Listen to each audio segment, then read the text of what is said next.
Je suis le nouveau président des Enfants du Mékong. Peut-être me présenter en quelques mots. Alain Debloc. Je suis marié, j'ai 2 enfants, une petite fille de 14 ans et un grand garçon de 18 ans, 19 ans même maintenant. Voilà, ils sont encore petits, il faut encore beaucoup s'en occuper. Mon épouse travaille dans les assurances et moi, j'ai une entreprise qui organise des voyages, un tour opérateur comme on dit, avec une quinzaine de personnes à Paris et une filiale en Italie. Bon, en ce moment, c'est peut-être pas le moment du grand punch dans le voyage. On espère quand même passer le cap et que ça puisse redémarrer tranquillement l'année prochaine. Je pense que c'est presque déjà pas foutu, mais mal parti pour l'année.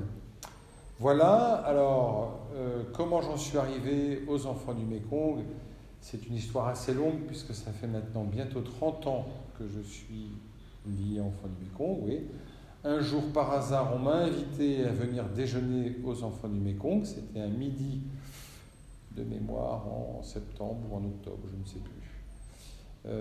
En 91, je suis venu déjeuner. Ici m'attendaient Yves Maudre et d'autres personnes. Et ils m'ont dit, on a besoin de toi, puisqu'il y a plein de projets d'organisation, et que c'était mon métier à l'époque. Je travaillais chez Arthur Andersen, après ça s'appelle maintenant Accenture.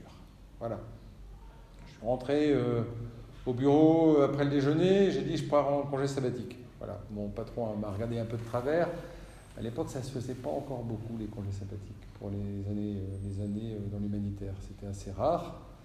Et c'est comme ça que j'ai démarré, mais en étant à Asnières. C'était pas un bambou folklorique ou plutôt dans un pays sympathique à visiter ou à découvrir. C'était à Asnières, bon, c'est comme ça. C'est là où on m'a demandé de venir, c'est là où je suis venu. J'ai quand même eu la chance de faire de très beaux voyages au Vietnam, en Thaïlande, dans les camps à l'époque, puisque c'était un peu la fin des camps et le début du démarrage dans les pays. On était au tout début du Vietnam. On ne pouvait pas encore repartir au Cambodge, mais c'est arrivé peu de temps après. Voilà.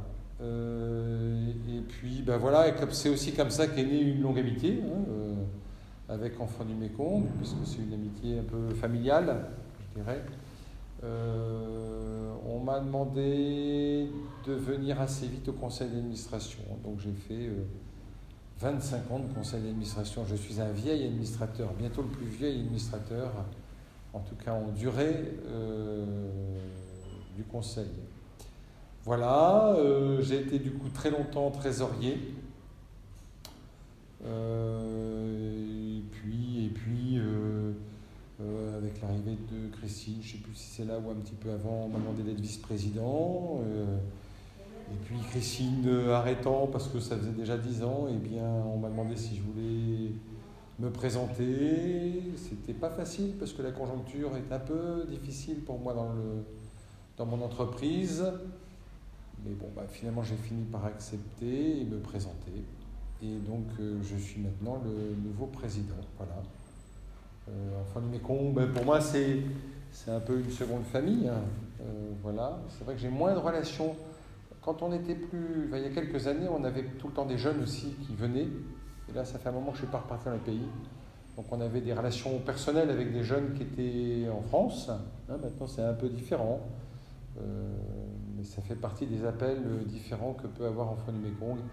Et le principe d'Enfants du Mékong, c'est de répondre à des appels. Et c'est aussi dans cet esprit-là que je suis, et dans cet esprit-là que j'ai accepté de prendre la présidence.